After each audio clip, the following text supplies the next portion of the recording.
Good evening. We are coming on the air with breaking news here in the United States and overseas. Out west, a judge ordering that the Trump administration is blocked from deploying the California National Guard in Los Angeles, but allowing time for the White House to appeal until noon tomorrow. And in the Middle East, Israel launching what it's calling a preemptive strike on Iran's nuclear program.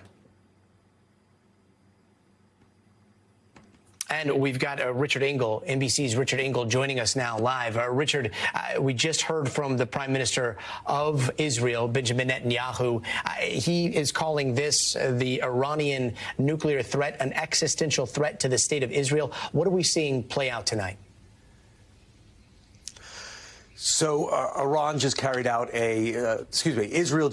out a surprise attack against Iran. According to the Israeli Prime Minister, Benjamin Netanyahu, Israel used dozens of Israeli Air Force jets to carry out dozens of strikes all across Iran, including on Iran's nuclear facilities.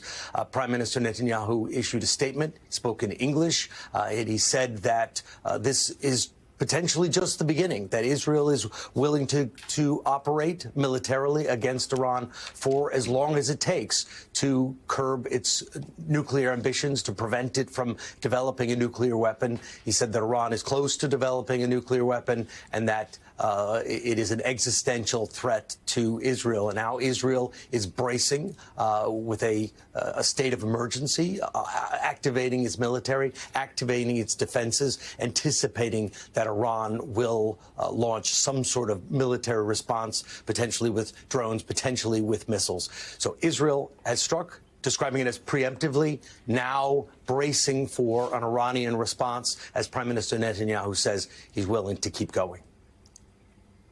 And as you've been reporting, Richard, all of this comes amid somewhat of a thawing of tensions between Iran and possibly the Trump administration. What's going to happen now?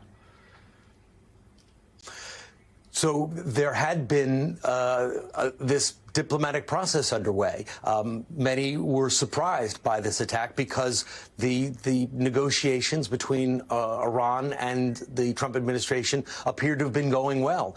There were, and still are at this very moment, although they're likely to be canceled, negotiations being held between the Trump administration and Iran set for just this weekend. There had been disagreements. There had been disagreements particularly over Iran's ability, Iran's right to enrich uranium domestically instead of just receiving nuclear fuel. But those negotiations, those were disputes that were part of the negotiated process. Now we're entering a military conflict. We are now entering a different phase of this discussion, this effort to stop Iran from having a nuclear weapon.